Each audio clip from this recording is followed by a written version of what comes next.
साहित्य लहर में आपका स्वागत है। आज आप सुनेंगे मालती जोशी जी की कहानी यशोदा माँ। कहानी शुरू करने से पहले मेरा आपसे अनुरोध है, अगर आपने चैनल को सब्सक्राइब नहीं किया है तो प्लीज़ सब्सक्राइब कर लीजिए, और अगर कहानी पसंद आए तो वीडियो को लाइक और शेयर ज़रूर कीजिए। धन्यवाद। आइए कहानी सुनते हैं। कमरे में लेटकर पुस्तक पढ़ रही थी कि बहुरानी ने आकर कहा, मम्मी, मेरी एक फ्रेंड आपसे मिलना चाहती है। सुनकर खुशी हुई और आश्चर्य भी, क्योंकि यहाँ आए महीना हो चला था। अब तक बहुरानी की अनगिनत सहेलियों में से किसी ने बात करना तो दूर, मुझसे नमस्ते तक नहीं की थी। शायद महानगर का यही चलन होगा। मैंने पुस्तक नीचे रखी, बालों पर हाथ फेरा, साड़ी की सलवटें ठीक की और हॉल में आ गई। परिचय की औपचारिकता के बाद सहेली तुरंत मुद्दे पर आ गई।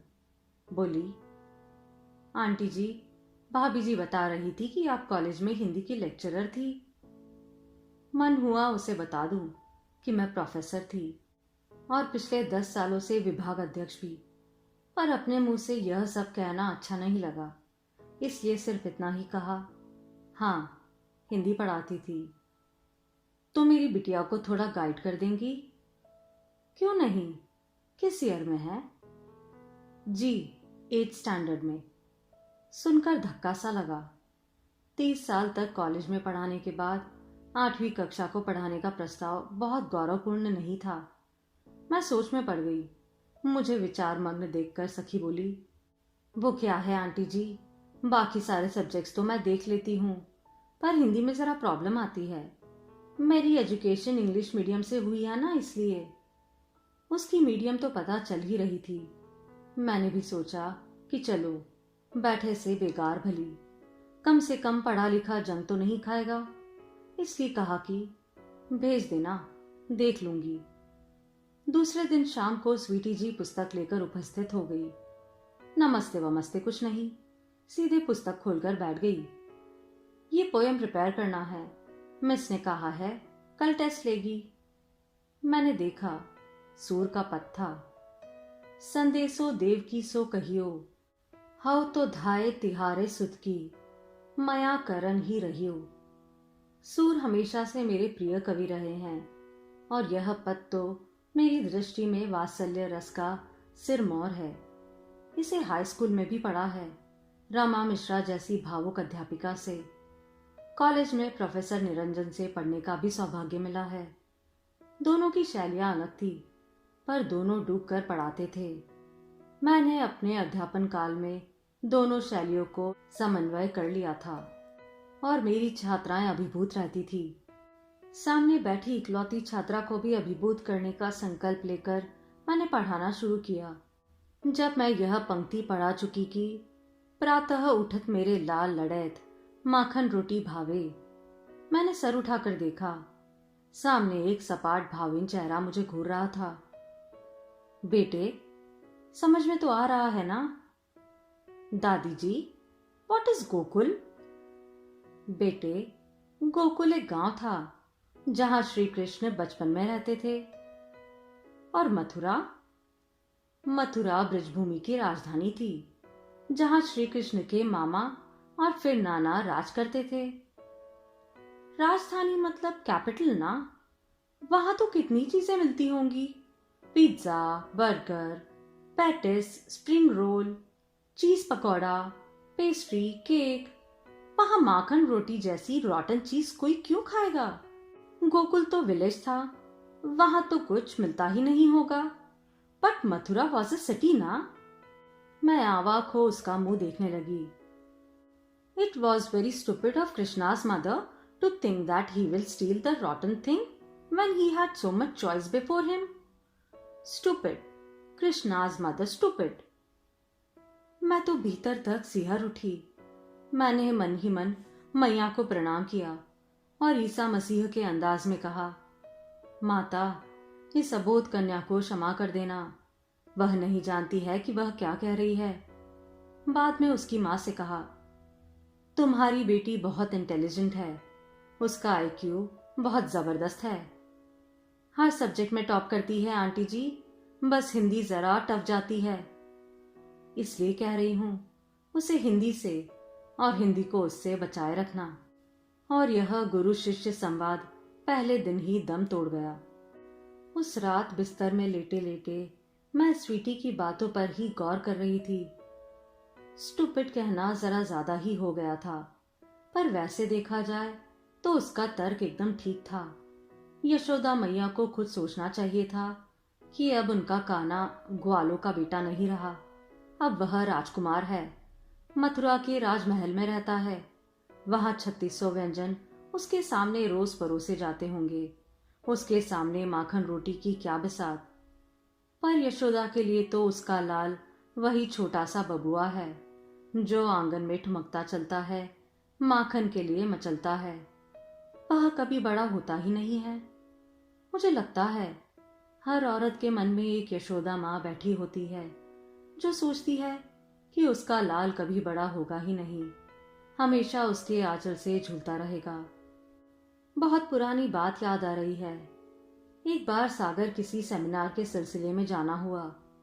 विश्वविद्यालय की ओर से रहने खाने का अच्छा प्रबंध था, पर मैंने अपने चचेरे भाई के यहाँ रहना ही पसंद किया। थोड़ी असुविधा तो थी, पर उसकी तुलना में आत्मीयता बहुत अधिक थी। जिस दिन मैं लौटने वाली थी उससे एक दिन पहले भाभी ने बड़े संकोच के साथ पूछा, जीजी हमारा एक काम करेंगी?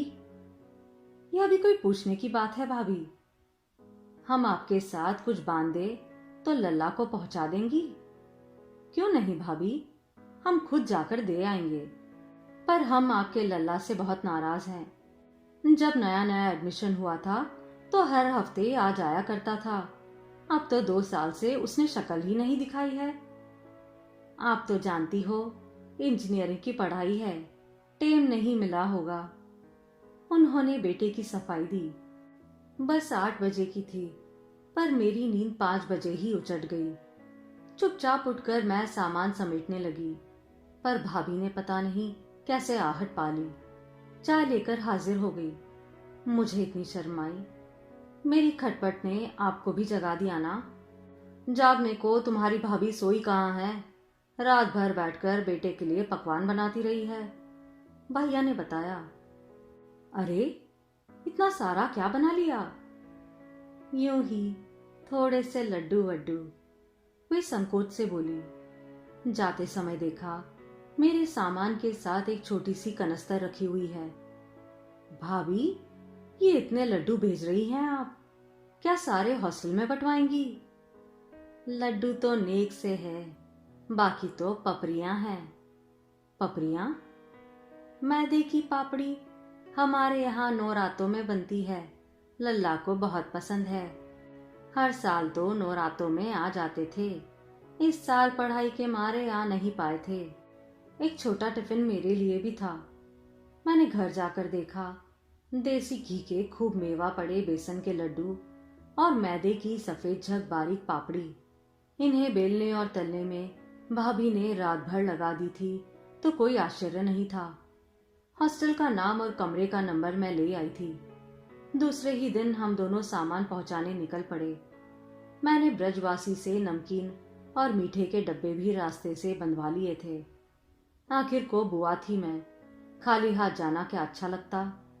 लल्ला जी बरमुडा और रंगीन बनियान पहने बड़ी स्टाइल में धुआं उड़ा रहे थे। हमें देखते ही सकपका गए। हम लोगों ने उसकी सकपकाहट को नजरअंदाज करते हुए कुशल शैम पूछी और धीरे से डब्बा आगे रख दिया। एक काम के सिलसिले में सागर गई थी, तुम्हारे घर पर ही रुकी थी। तुम्हारी माँ ने तुम्हारे लिए मिठाई भेजी है, मैंने संक्षिप्त में बता दिया। उसने कनस्तर को वितृष्णा से देखा, खोला, भीतर का मुआयना किया, फिर ढक्कन बंद करके सर से पलंग के नीचे सरका दिया। ये मम्मी भी जाने क्या अल्लम गल्लम भेजती रहती है। उसके स्वर में खिंच थी। मेरा मन हुआ कि कहूं, तुम्हारी माँ ये पापड़ी बनाने के लिए रात भर जागी है और इन लड्डुओं में तुम्हारे भाई बहनों के हिस्से का भी घी पड़ा है। प्लीज इसका अनादर मत करना, खा जरूर लेना। पर मैं यह कह ना पाई। जो लड़का माँ को माँ कहने में शर्मा रहा हो, उससे यह सब नहीं कहा जा सकता। फिर हमने ब्रजवासी वाला पैकेट उसे थमाए तो उसने हुलसकर ले लिए। दिस इज बेटा, मम्मी से कहिए आगे से यही सब भेजा करे, बेकार झंझट करने की जरूरत नहीं है। संकोच के मारे हम यह भी नहीं कह पाए कि यह सौगात हमारी थी, उसकी मम्मी की नहीं। उन दिनों फोन का उतना चलन नहीं था, लोग चिट्ठी पत्र लिखते थे। भैया को पहुंच की चिट्ठी लिखने बैठी तो सोचा लिख दूं, आगे से लल्ला के लिए बाजार की मिठाई भेज दिया करें, उसे वही पसंद है। पर भाभी की ममता का अपमान करने की इच्छा नहीं हुई। उनका भ्रम बनाए रखते हुए मैंने लिखा, आज शाम हम आपकी सौगात लेकर प्रमोद के हॉस्टल गए थे। अपनी पसंद की चीजें पाकर वह बहुत खुश हुआ। आशा है भगवान मेरा इतना झूठ माफ कर देंगे। पिछले दिनों जीजाजी आए थे, इस बार बहुत थके से लगे। उम्र का तकाजा तो खैर है ही, पर यह थकान शरीर से ज्यादा मन की थी और यह स्वाभाविक भी था। बरसों की प्रतीक्षा के बाद, सैकड़ों मन्नतों के बाद एक बेटा हुआ था, वह भी यूएसए में जाकर बस गया है। दोनों पति पत्नी यहाँ अकेले बुढ़ापा काट रहे हैं। विधि की इस विडंबना ने उनके मन में बेहद कड़वाहट भर दी है। बहुत चिड़चिड़े हो गए हैं, अजीब अंदाज में बातें करने लगे हैं।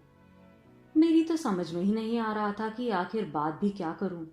कुछ तो करनी ही थी। रवि कैसा है? ठीक ही होगा। पत्र वत्र लिखता है? आजकल पत्र कौन लिखता है जो वह लिखेगा। महीने में एक बार राजी खुशी का फोन खटखटा देता है बस। बीच बीच में आता तो होगा।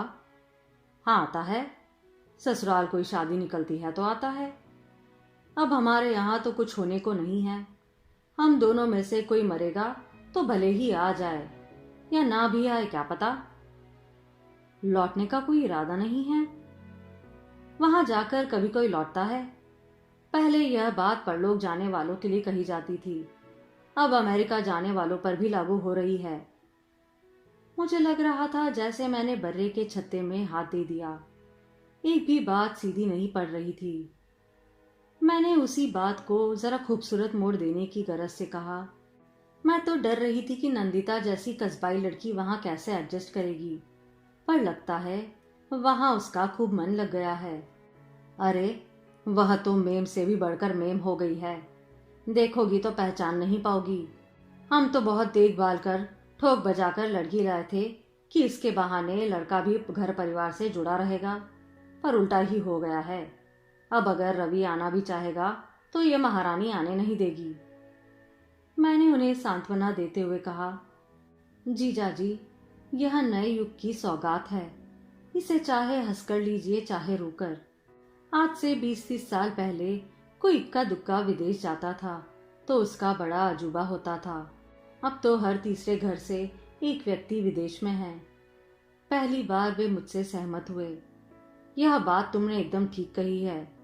अरे अकेले मेरे शहर के 15 सिलिकॉन वैली में हैं, और कितने कहाँ होंगे क्या पता। Silicon valley?